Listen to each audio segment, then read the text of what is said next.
विश्ववंदनीय संत सम्राट सदगुरु कबीर देव, पूजनीय श्रद्धेय संत समाज, सभी धर्म प्रेमी सज्जन, शक्ति स्वरूपाएं माताएं और बहन, छोटे छोटे बच्चे एवं बच्चियां, सभी को वंदन अभिनंदन करते हुए थोड़ा समय और है 10-20 मिनट का। आप सभी भाई बहन 3 दिन से संतों की बातों को, ये तीसरा कार्यक्रम है। कल भी दिन में सुना था, शाम को भी सुना था और आज अभी किरण साध्वी ने कितना बढ़िया अच्छा पद सुनाया। एक माँ अपनी बेटी को कैसा बढ़िया उपदेश दे रही। कल मैंने भी निवेदन किया था, एक छोटी सी बात कहकर के समय रहेगा तो एक भजन सुनाऊंगा। एक बहू ने अपने सास और ससुर को जहां पशु बनते थे उस बाड़े में पहुंचा दिया था। टूटी उटी सी खाट, फटे टूटे से वस्त्र। एक प्रजापति भाई से बोल दिया कि तुम मिट्टी के बर्तन, सरैया और कुल्लड़ वहां हमारे पशु खाने में पहुंचा दिया करो, तो वो उनमें ही भोजन देती। क्योंकि वो बड़े बूढ़े थे, ज्यादा दांत उखड़ गए, भोजन पाते समय भोजन गिर जाता थाली में, कभी लार थूक भी थोड़ा सा गिर जाता होगा, आंखों से भी नहीं दिखता था और वो बहु घृणा करती थी उनसे। ये जहां बैठ जाते हैं वहीं थूकते हैं, कहीं पेशाब की कहते हैं, कहीं लेटरिन की कहते हैं, कहीं ये ला कहीं वो ला। उसने परेशान होकर के अपने सास और ससुर को पशुओं के बाड़े में पहुंचा दिया। अब वहीं पहुंचा देती है कभी भोजन शाम का, सवेरे सवेरे का शाम को, रूखा सूखा जैसा, और बेचारे भूख तो ऐसी होती है। कैसी भी स्थिति हो, जब पेट की आग प्रज्वलित होती है तो फिर कुछ भी डालने के लिए बहुत बड़ी आवश्यकता होती है। बड़े बूढ़े दोनों,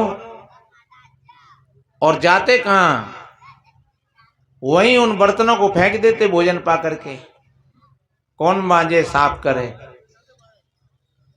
उसी बहू का बेटा 7-8 साल का एक दिन आकर के और बाबा के गले को पकड़ करके लटक बैठा और कहने लगा, बाबा जी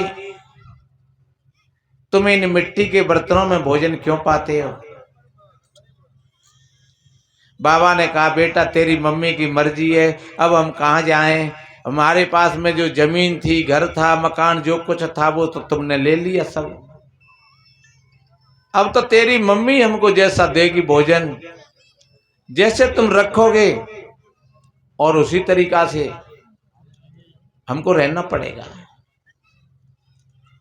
और तुम्हारा पिता तो बाहर रहता है, नौकरी करता है। एक आध बार उसने कहा भी था तो तेरे पिता को भी उसने लाइन में लगा दिया, कह दिया कि ऐसे ही सेवा करने वाले हो तो पैसे संग ले जाओ, हम पे कहोगे सेवा ना है रही। अब बेटा कोई बात नहीं है, थोड़ा सा जीवन है, जैसे हो वैसे ही कटेगा। बुढ़िया और बुड्ढे ने जब ऐसी बात कही, उस लड़का की आंखें सजल हो गईं, आंखों में आंसू आ गए, उसका हृदय गदगद हो गया। कहने लगा, बाबा जी तुम इन मिट्टी के बर्तनों को, झूठे बर्तनों को बाहर मत फेंका करो, तुम यहीं पर जमा करके रख दो। बुड्ढे ने कहा, बेटा ये भी भोजन कल हमको नहीं मिलेगा और फिर धक्का खाने पड़ेंगे। किसी और के दरवाजे पर जाकर के बैठते हैं तो बेटा तुम्हारी बदनामी होगी, इसलिए जैसा हो वैसा कोई बात नहीं है। उस लड़के ने कहा, तो कोई बात नहीं है, तुम नहीं करोगे इस काम को तो मैं कर दूंगा। और 4, 6, 8, 10, 15 दिन के जो उधर उधर सरैया कुल्लड़ फूटे टूटे पड़े थे झूठे वूटे, वो सब समेट करके एक कोने में गल्ला कर दिया। और एक दिन सवेरे ही आई श्रीमती जी और देख करके गर्म हो गई। ए बुढ़िया बुड्ढे, तुमको होश नहीं है क्या? तुमने झूठे बर्तनों को इकट्ठा करके रख दिया है, बदबू आ रही है इनमें से, फूटे हैं ये, इनको क्या वहां तक नहीं तुम फेंक सकते हो? बुड्ढे ने कहा बेटा हमने नहीं फेंका है, हमने नहीं रखा है, तेरा ही सबूत खेल खेल करके और इनको शाम की समय इकट्ठे करके रख गया है। अब वो कैसे रख गया है, क्या करेगा क्या नहीं करेगा वो जाने, बच्चा है। और तब तक वो आएगो भाई, पता हो कि बाबा अम्मा पे आपत्ति आई बारी है।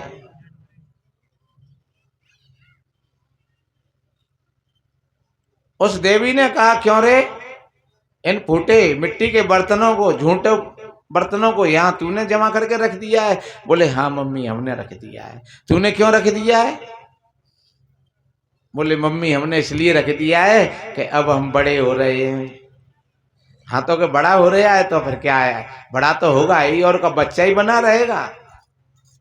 तो मम्मी फिर हमारी शादी होगी। हाँ के शादी भी होगी, शादी क्यों नहीं होगी तेरी? तो मम्मी फिर हमारी बहू आएगी। हाँ बहू तो आएगी, बहू क्यों नहीं आएगी? तो मम्मी हम तुमको इन्हीं पात्रों में भोजन खिलाएंगे। क्या इनमें हमको? बोले हाँ मम्मी इन्हीं पात्रों में तुमको हम भोजन कराएंगे। ऐसा कहते हैं। तैसे ताके नदी नवारे, तैसे ताके भरका, और तैसे ताके मैयो बापे, तैसे ताके लड़का। जब तुम अपने बुजुर्गों को इस तरीका से भोजन देती हो तो फिर हम भी तुमको इसी तरीका से भोजन देंगे। उस बहू की आंखें खुल गई एकदम। सोचने लगी मैं तो समझती थी कि मैं इन बूढ़े बड़े डुकरिया डोकरा के लिए कुछ कर रही हूँ और ये तो सब मेरे लिए सब कुछ हो रहा है। और होनहार की बात अगर ऐसा ही हुआ तो फिर हम तो मर जाएंगे। एकदम उस बहू की आंखें खुल गईं। उसने दौड़ करके अपने सास और ससुर के पैर पकड़ लिए। कहने लगी देवताओं मैंने तुम्हारे साथ में बहुत बड़ा गलत किया, आप मुझको क्षमा कर दो। आज इस छोटे से लड़का ने मेरी आंखें खोल दी, लेकिन वो बुढ़िया और बुड्ढे का हृदय तो बड़ा ही कोमल था। और होता है सबके पुरखाओं का ऐसा ही हृदय होता है, माँ सबकी ऐसी ही होती है, पिता सबका ऐसा ही होता है। बुड्ढे ने सर पर हाथ रख दिया, कोई बात नहीं है बेटा, जब जागो तभी सवेरा है, कोई बात नहीं है। और वो बहू ले गई, दोनों को बढ़िया अच्छी खाट बना करके अच्छे वस्त्र दिए, बढ़िया अच्छे वस्त्र सिलवाए। सवेरे ही पानी गर्म कर देती है, ठंडा मिला करके और वातानुकूल पानी बना करके रख देती है और कहती है पिताजी स्नान कर लो, माताजी स्नान कर लो। स्नान करवा देती है और कपड़ा दे देती है और फिर उन कपड़ाओं को पहन करके उनको खाट पर बिठा देती है और फिर वो कपड़ाओं को धोती है। फिर भोजन बनाती है पूछ करके, कहो पिताजी आज क्या भोजन में चलेगा? पूछ पूछ करके भोजन देती है। शाम को फिर चरण सेवा करती है, सासू माँ की और ससुर की भी। और फिर कभी महीना 4 महीना के पश्चात पति देव आए और अपनी पत्नी को इस तरीका से सेवा में देख करके उनका भी हृदय गदगद हो गया। कहने लगे तब तो तुम इनसे बहुत नाराज रहती थी, बहुत इनको तंग करती थी, अब क्या हो गया तुम्हें? कहने लगी पतिदेव एक छोटे से लड़का ने मेरी आंखें खोल दी। वास्तव में अब मेरे लिए इनसे बड़ा दुनिया में और कोई देवता नहीं है, मैं तो बहुत बड़ी भूल में थी। और ऐसा ही होता है, जिनके माता पिता, जिनके सास ससुर अगर अपने बहू बेटा की गोद में शरीर छोड़ करके जाते हैं उनकी दुआएं फलती हैं, उनके आशीर्वाद फलते हैं। और जिनके माता पिता दुखी होकर के मरते हैं तो उसके पश्चात फिर वे बिने भूत और प्रेतन के रूप में दिखते हैं। एक बार एक बहू सो रही, बगल में बच्चा सो रहा, पति भी सो रहा, और डोकई डोकरा चिल्ला चिल्ला करके मरे बड़ी बुरी बात से। सपना देख रही है बहू, डुकरिया के बाहर बिखरे हुए हैं, मैले कुचले कपड़ा पहने हुई है, डंडा हाथ में लगा हुआ है और दरवाजे पर डंडा ठोक रही है। कह रही है तेरी दाढ़ी मारूं अब देखेंगे तो है, तेने मुझको बहुत परेशान किया था। और पीछे दे डोकरा कह रहा दे दाढ़ी में अब का देख रही दे। एकदम भड़बड़ा करके भयभीत हो गई और आंख खुली, लड़का पर हाथ रखा तो उसको बुखार चढ़ गया। पति को इशारा किया, सुनो आज तो डोकई डोकरा बहुत नाराज है, बुढ़िया बहुत बुरे भेष में देखी है मैंने, और वो डंडा ठोक रही है दरवाजे पर और कहती है तेरी दाढ़ी मारूं अब देखेंगे तुझको। और डोकरा कह रहा था कि दे दाढ़ी में अब क्या देख रही है, और देखो बच्चे को बुखार चढ़ रहा है। और सवेरा ही हुआ, भैंस ने दूध नहीं दिया। जाकर के किसी पंडित के पास में पहुंचे और उसने कहा कि तुम्हारे तो देवता नाराज हो रहे हैं, अब तुम गंगा जी गए देवतन ने लेकर के और वहां तुम स्नान करके आए, फिर तुमने भंडारा किया, लेकिन ध्यान रखो सारा काम करते हुए भी और आपको उस कर्म के भोग का भोग भोगना पड़ेगा। इसलिए उन्हीं के माता पिता उन पर खोर करते हैं जो अपने जीते जी माता पिता की सेवा सत्कार सम्मान नहीं करते हैं, और उनके माता पिता जो हंसी खुशी से दुनिया से जाते हैं वो आशीर्वाद दे करके जाते हैं, और वो संतानें फलाभूत होती हैं, फिर वो संतान बढ़ती चली जाती हैं सभी प्रकार से, उनको सुख और शांति मिलती है। तो मेरे बहन भाइयों, इसी तरीका से हम भी अपने बुजुर्गों का सम्मान करें। अपने जीवन को बढ़िया बनाने के लिए किसी और की जिम्मेदारी नहीं है, किसी ईश्वर भगवान की जिम्मेदारी नहीं है, किसी परमात्मा का हाथ नहीं है, किसी देवी देवता का हाथ नहीं है, ये तो अपने जीवन के तुम स्वयं जिम्मेदार हो। तुम ठीक अपने जीवन को बढ़िया बनाओगे, आपका जीवन बढ़िया बनेगा, सुंदर बनेगा। हमेशा बच्ची बच्चाओं को आप साफ शुद्ध कपड़ा पहना करके, खूब बढ़िया स्नान करा करके, तेल लगा करके एकदम साफ सुथरे बच्चा होंगे, वो कहीं भी जाने में संकुचित न होंगे। अगर बच्चा थोड़ा सा मैला है, थोड़ा गंदगी से लिपटा हुआ है, कहीं जाकर के वो अच्छे लोगों के पास खड़ा हो गया और दलकार दिया हट रे हट बेटा हट बेटा, उसके स्वाभिमान पर बड़ी चोट लगी है। तो बच्चा, लेकिन उसके स्वाभिमान पर चोट लगी, और वो स्वाभिमान की चोट फिर वहां से उसको दूर रखेगी। बचपन में ही उसको ऐसी चोट लग गई तो वो चोट हमेशा उसको प्रेरित करेगी, पीड़ा देगी। इसलिए जब बच्चा ठीक ठाक होगा, नला धुला हुआ होगा, साफ सुथरा होगा, तो कोई भी लोगों के बीच में बैठ जाएगा और लोग उससे बात करेंगे, फिर वो भी बात करने लग जाएगा, हंसने लगेगा। कोई बढ़िया आदमी उसको अपनी गोदी में ले लेंगे और उससे अच्छी बात करेंगे, उसको अच्छी बात बताएंगे। ध्यान रखो, साफ सुथरा बच्चा और खिलता हुआ फूल किसी को अच्छा नहीं लगता है। उस बच्चा की हिम्मत बढ़ती चली जाएगी आगे चल करके, और वो हिम्मत के साथ साथ वो जहां जाएगा वहां अच्छी बात करेगा एकदम खुल करके। और जब बचपन से ही उसकी ऐसी आदत बनती चली जाएगी तो वो शिक्षा में, संस्कारों में पारंगत होगा, और कहीं भी वो जाएगा वो तुम्हारा नाम प्रकाशित करेगा। भैया कहाँ को लड़का है? अरे जी तो फलाने गांव को लड़का है, फलाने को बेटा है, साथ में तुम्हारा नाम भी हो गया। बताते हैं स्वामी विवेकानंद जब विदेश में गए थे और वहां लोगों को ऐसा भ्रम था कि भारत में कोई विद्वान नहीं है, लेकिन जिस मित्र के साथ में गए थे वो कोई मैनेजर थे बैंक के, उनको 15 मिनट का समय मिला था। उस 15 मिनट के समय में से और स्वामी विवेकानंद के लिए उसने अपने समय में से केवल 3 मिनट छोड़ी थी। कि चलो मैं अपने समय में से और स्वामी जी को समय दे दूंगा। भाई आए हैं, इतनी दूर से आए हैं और मेरे घर पर 2 दिन मेहमान रहे, तो उसको पता भी लग गया कि हाँ ये अच्छे संत हैं, विद्वान संत हैं। तो स्वामी विवेकानंद जी को 3 मिनट का समय दिया और बताते हैं कि वहां एक निशान लगा दिया 0, और स्वामी जी से कहा कि अपना 3 मिनट में अपना वक्तव्य दीजिए। और बताते हैं कि वहां जनता उग रही थी, कई लोग कहीं जा रहे थे, कहीं उठ रहे थे, कहीं बैठ रहे थे, कोई ओंग रहे थे, कोई सो रहे थे, लेकिन स्वामी जी की जब ओजस वाणी, मेरे प्रिय भाई और बहनों, ऐसा शब्द निकला, तो ऐसे प्यार भरे शब्द से और समाज में तालियों की गड़गड़ाहट होने लगी।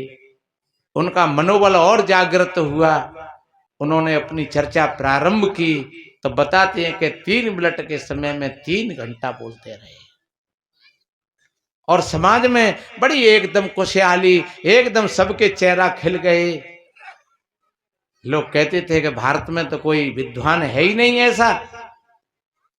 स्वामी विवेकानंद जी ने जाकर के वहां अपने भारत का झंडा गाड़ दिया कि वास्तव में ही एक लड़का ने, एक विद्वान पुरुष ने और भारत का जाकर के परिचय दिया। वहां एक बच्चा अगर ठीक है तो वो अपने घर का परिचय दे देते हैं, अपने परिवार का परिचय दे देते हैं, अपने माता पिता का परिचय दे देते हैं, अपने समाज का परिचय दे देते हैं, अपने देश का परिचय दे देते हैं कि धन्य ऐसी बच्ची और बच्चाओं के लिए। लेकिन ये प्रतिभा कब जागृत होती है? ये प्रतिभा जब भी जागृत होती है जो जिनके माता पिता जगे हुए होते हैं।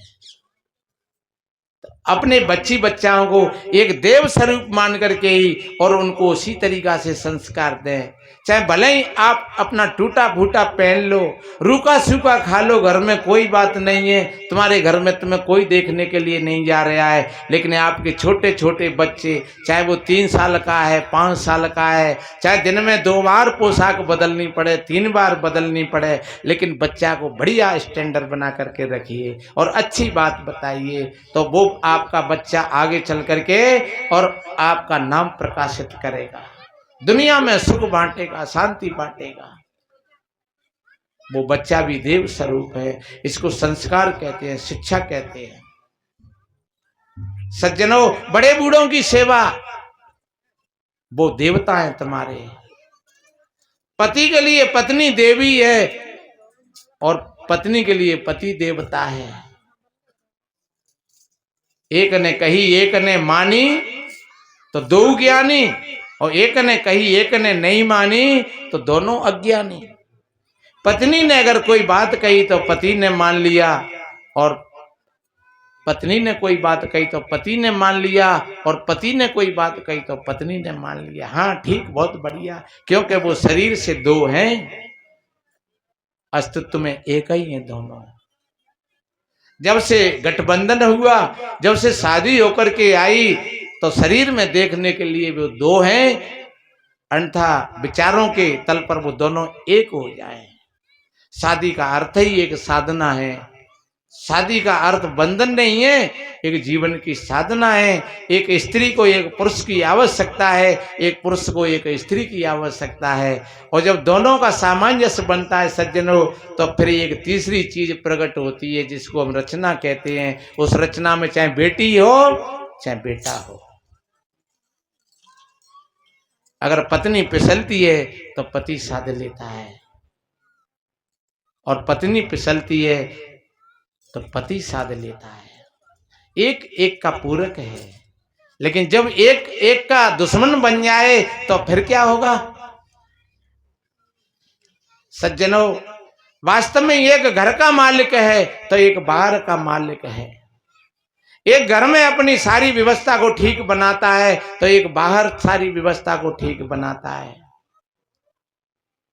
कहीं कहीं ऐसा होता है, एक लड़की से कही, उसकी मां ने, लड़की थोड़ी चालाक थी, लड़की से कही बेटा चल सत्संग सुने आवे। बोले मम्मी वैसे ही मैं तो सब बातें नहीं जानती हूं। तो बेटा देख सत्संग में सारी बातों को पता लगता है। अरे मम्मी हम जानते हैं सब, हम अतिथि सेवा करना जाने, हम देवी देवताओं को जाने, हम शास्त्र किताबों को जाने, हम सब जानते हैं। तो लड़की इतनी थोड़ी देर में कोई अतिथि आ गया, मैं 2 मिनट में पूरा करता हूं। कोई अतिथि आ गया दरवाजे पर। माँ ने कहा बेटा देखो तो दरवाजे पर अतिथि आ गया कोई। माँ भी परीक्षा ले रही थी। उस लड़की ने जाकर के अतिथि के पास कहने लगा आइए अंकल जी बैठिए। अंकल जी आप ठीक तो हो? बोले हाँ बेटा हम ठीक हैं, खूब बढ़िया है, अच्छे हैं। अच्छा तो अंकल जी अब एक बात बताओ, आप चाय पियोगे कि दूध पियोगे?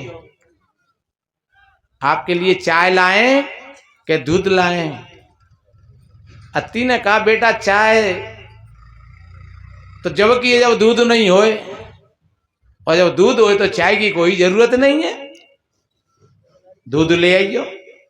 लड़की गई दौड़ करके भीतर और एक 5 मिनट बाद फिर लौट करके आई, कहने लगी अंकल जी आप फीका पीते हो कि मीठा? बोले बेटा थोड़ा सा मीडियम डाल लियो शक्कर, कोई बात नहीं, वैसे हो तो फीका भी पी लेते हैं और मीठा डाले तो मीठा भी डाल लेना थोड़ा सा, ठीक है। फिर चली गई। एक 5-7 मिनट पीछे फिर आई, अंकल जी एक बात बताओ, हाँ हम भूल गए, आप भैंस का दूध पीते हो कि गाय का? बोले भैया भैंस को है तो भैंस को ले आइयो, गाय को है तो गाय को ले आइए। फिर लड़की गई और 5-7 मिनट पीछे फिर आई, अंकल जी एक बात बताओ, कांच के गिलास में ले आऊं कि स्टील के गिलास में ले आऊं? बाने कही पनवेश्वरी हम फिर आएंगे कब, तेने प्याय दो और हमने पी लो। अच्छा तो अंकल जी आप जरूर आना है कभी, देखो याद रखना, और हम आपकी सेवा करेंगे, और कोई बात नहीं है, अब आप पर जल्दी है तो आप फिर आ जाना। आकर के कहने लगी मम्मी देखो हमने अतिथि को खुश कर दिया, यही तो होती है अतिथि सेवा। अरे बोले बेटा ये तो चतुराई है, ये चालाकी है। अरे किसी खेत में अगर बीज नहीं डालो, अरे दूध में जावन मत लगाओ तो फिर वो जमेगा कैसे, और जब जमेगा ही नहीं तो फिर घी कैसे निकलेगा, क्योंकि उसका दही नहीं बना। इसलिए बेटा ये चालाकी से काम नहीं चलेगा, वास्तव में कुछ पाने के लिए कुछ खोना पड़ता है। वही किसान श्रेष्ठ होता है जो अपने खेत में अच्छा बीज बोता है। वही बहन समझदार होती है जो दूध में बढ़िया जामन लगा करके और फिर मंथन करके और उसमें से घी निकाल लेती है, और उसको बढ़िया ताव तू करके और फिर वो घी अलग हो जाता है। यही है, चाहे हम बाहर व्यवहार में देख लें, चाहे हम अध्यात्म में देख लें। किसी विद्वान ने कहा है कि जो घृत पय में रहत सना, मथ करके निकारत हैं सवही, निकला फिर न्यारा नित्य रहे, मिलता वो मिलाया ना कवहु, स्वरूप स्वरूप आकार हुआ, अध्यास मिटाई दिया जब ही, हरिदास कुसंग का त्याग किया, जड़ भाव मिटाए दिया जब ही। कितनी बढ़िया बात कही है। जब घी दूध में रहता है उसको ठीक विधि विधान से उस दूध से बाहर निकाल लिया जाता है, फिर भी उस घी को और ताते हैं, और ता करके उसमें 3 चीज होती हैं, एक छोटी सी ऊपर आ जाती है, एक नीचे बैठ जाती है और एक जल जाती है। ये तीनों अध्यास हैं, तीनों गुणों के सूक्ष्म, रजोगुण तमोगुण और सतोगुण। और जब तीनों गुण एक ऊपर रह गया, एक नीचे बैठ गया और एक जल गया, और बस घी शुद्ध हो गया, पवित्र हो गया, अब वो घी कभी खराब नहीं होगा। बस यही हमारे स्वरूप की स्थिति है। जब हम ध्यान में बैठें, साधना में बैठें, तो हम इसी तरीका की साधना करें। जिस युक्ति से हमने घी को अलग किया दूध में से, उसी युक्ति से हम अपने आप का भी छांट कर लें। इसको कहते हैं साधना। मेरे भाई बहनों, जिम दूध के मथन से मिलता है घी जतन से, तिम ध्यान की लगन से। अपने आप का छांट कर लेना। वास्तव में तुम कोई आंख नहीं हो, तुम कान नहीं हो। हाँ, ये आंख तुम्हारी है पर तुम आंख नहीं हो। ये कान तुम्हारे हैं पर तुम कान नहीं हो। ये मुख और जिब्या तुम्हारी है पर तुम मुख और जिब्या नहीं हो। ये हाथ तुम्हारे हैं पर तुम हाथ नहीं हो। ये मन तुम्हारा है पर तुम मन नहीं हो। ये बुद्धि तुम्हारी है पर तुम बुद्धि नहीं हो। ये चित्त तुम्हारा है पर तुम चित्त नहीं हो। मोटे भाव से समझो, ये पांडाल तुम्हारा है पर तुम पांडाल नहीं हो। अभी थोड़ी देर पहले तुम पांडाल में नहीं थे और फिर तुम चले जाओगे। अभी पांडाल को उखाड़ करके अलग कर दिया जाएगा। तो ये शरीर पांडाल ही तो है। जहां जो मेरा शब्द है वो मैं नहीं हूं। आप इस तरीका से अलग करते चले जाइए। जो मेरा है वो मैं नहीं हूं, और जो मैं है वो मेरा नहीं है। ये दो शब्द हैं। आप बैठ करके थोड़ा ध्यान करिए, चिंतन करिए और एक एक चीज को उठाते जाइए।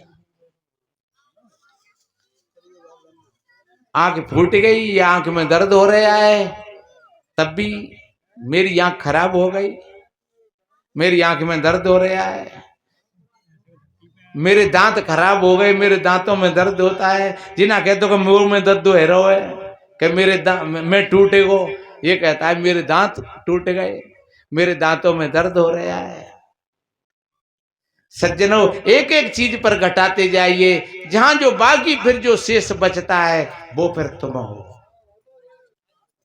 उसको हम चेतन कहते हैं, उसको हम जीव कहते हैं, उसको हम आत्मा कहते हैं। हम शब्दों में उसको कुछ भी कहते हैं, कोई बुराई की बात नहीं है, वो फिर शब्द है। तो सज्जनों, हम इस तरीके का शाम और सवेरे अपना ध्यान बनाएं। 5 मिनट के लिए, 10 मिनट के लिए, ज्यादा नहीं तो कोई बात नहीं। ऐसा हम अपने मन का निरीक्षण परीक्षण करते चलेंगे तो हमारा व्यवहार और परमार्थ दोनों सुंदर बन जाएंगे। व्यवहार भी अच्छा बनेगा, और जब व्यवहार बन गया अच्छा तो परमार्थ भी अच्छा बनेगा। सज्जनों, ये कर्म का विधान होता है। जब आपका व्यवहार बढ़िया है तो आपकी परमार्थ में भी आपको सुख और शांति मिलेगी। और आपका व्यवहार बिगड़ गया तो अब बैठे हो तुम ध्यान में और बात व्यवहार की घूम रही है। फलाने ने ऐसे कहा था, उसने ऐसे कहा था, बहू ऐसी है, बेटा ऐसा है, पड़ोसी ऐसा है, वो रिश्तेदार ऐसा है, तो वही रील घूमती रहेगी। जब हम किसी काम में लगे तब वो रील नहीं है फिर भी, और जब हम थोड़ी देर के लिए बैठे अपने ध्यान में तो वो सारा का सारा बाजार अपने भीतर में आ गया। इसलिए बाहर की भीड़ इतना परेशान नहीं करती है जितना हमें भीतर की भीड़ परेशान करती है। हम खाट पर लेटे हुए हैं, शाम को कोई हमारे पास नहीं है, लेकिन भीतर की भीड़ चली जा रही है और रेलम पेल चली जा रही है। थोड़ी सी आंख लग गई, नींद आ गई, वही भीड़ सपने में परिवर्तित हो गई। अब सपना देखना शुरू हो गया, अब सपना चल रहा है। सज्जनों, कहीं हमें बहुत थोड़ी नींद आती है, वो नींद 1 घंटा की, 2 घंटे की, जिसको हम कहते हैं सुसुप्ति, गहरी नींद। और वो गहरी नींद ही हमको समाधि का संकेत देती है। वो गहरी नींद अगर नहीं आए तो हमारा जीना भी दुश्वार हो जाएगा। हम सब रात करवट बदलते रहे, हमारी थोड़ी देर के लिए आंख लगी और फिर खुल गई, थोड़ी देर के लिए आंख लगी और फिर खुल गई, सपना सा देखते रहे, सब रात करवट बदलते रहे, और सवेरे जगे तो वही वैसे के वैसे ही, बिल्कुल बड़ी उदासीनता, बड़ी मलिनता, मानो सोए ही नहीं है। ये पूरे के पूरे थकान सी महसूस हो रही है। सब रात खाट में पड़े तो रहे, लोगों की दृष्टि में तो सोते रहे, लेकिन वो हमें गहरी नींद नहीं मिली। आज हम 12 बजे तक बैठे रहे यहां भजनों में, और 12 बजे से फिर 1 बजे तक वहां नींद आई। लेकिन 1 बजे से फिर ऐसी नींद आई गहरी, 5:30 बजे आंख खुली और बिल्कुल कोई आलस नहीं, कोई तंद्रा नहीं, कोई बिल्कुल शरीर में कोई दिक्कत नहीं है, बिल्कुल जो कि तो फिर रात भर बैठ लेंगे। वो 3 घंटा नींद ऐसी आएगी गहरी। सज्जनों, इसी तरीका से अगर हम ध्यान में बैठ जाएं और थोड़ी सी समय के लिए अगर ध्यान में हमें उस चीज की अनुभूति हो जाए, तो फिर हमें कितनी ऊर्जा मिलेगी, कितनी शक्ति मिलेगी। वो गहरी नींद हम एक तरफ से कहें तो वो हमको मौत का संकेत देती है, और एक तरफ से हम कहें तो वो ध्यान और समाधि का संकेत देती है। अगर ज्ञान की दृष्टि में हम जागृत हो जाए तो वो नींद में तो अज्ञान रहता है, गहरी नींद में अज्ञान रहता है, और समाधि में वो ज्ञान समाधि हम उसको कहते हैं। पर अवस्था वो ही होती है जिसको हम मन से पार की अवस्था कहते हैं। शास्त्रों में व्यवहार में सदगुरु कबीर साहब जी ने उसको सहज समाधि कहा है। सहज ध्यान रहू, सहज ध्यान रहू, गुरु के वचन समाई हो, मेली सृष्टि चराचित राखो, रहो दृष्टि लो लाई हो। ये दोनों तरफ के लिए संकेत है सज्जनों, दोनों तरफ से, भीतर के लिए भी संकेत है और बाहर के लिए भी संकेत है। तो हम धन्यवाद देते हैं आप सभी भाई बहनों के लिए, जो भाई भगवान सिंह ने अपने सभी मित्र और परिवार और गांव के सहयोग से, इसमें सभी समाज का सहयोग, ये भी सहयोग है। अगर आप सुनने के लिए नहीं आए, जो आप सुनने के लिए आए ये भी संयोग है। जो कोई सुनने के साथ साथ कुछ दे रहा है, ये तो एक पे एक ग्यार है, और नहीं दिया है तब भी वो संयोग है। क्योंकि हमारी दुकान पे सौदा तो खूब भरो, पर गिराक को ना आतो तो का होगो बा सौदा को। हमने पूरा 50 महीने के बना के धल्ले पर को खाए वारो नाने आती तो का होगो वे पुए को। तो 50 महीने के पुआ बनाए, पर खाने वाले भी तो होने चाहिए, और खाने वाले होने चाहिए तो वो भी सेवा है उनकी। अगर वे खाए हुए नहीं आते तो वे 50 महीने पुए को का हो। तो कुआ के पानी का तो अपने आप में अस्तित्व है ही, लेकिन पीने वाले का भी होता है। अगर पीने वाला नहीं हो तो क्या होगा कुएं के पानी का? वो सड़ जाएगा। तो सज्जनों, आप सभी बहन भाइयों का बड़ा संयोग है। हम धन्यवाद देते हैं सभी मित्रों के लिए, सभी सहयोगी भाइयों के लिए, बहनों के लिए। आप सभी भाई और बहनों के लिए कोट कोट साधुवाद, धन्यवाद। संतों का यही भाव होता है, सर्वे भवन्तु सुखने सर्वे संतु निरामया, सर्वे भद्राणि पश्यन्तु मा कश्चित् दुख भाग भवेत्। सभी के जीवन में आनंद हो, सभी का मंगल हो, सभी निरोग हो, सभी स्वस्थ हो। इन्हीं शुभ मंगल कामनाओं के साथ वाणी को समापन के लिए चलते हैं। सज्जनों, आप सभी भाई बहनों के लिए कोट कोट साधुवाद, धन्यवाद। बोलिए श्री सद्गुरुदेव।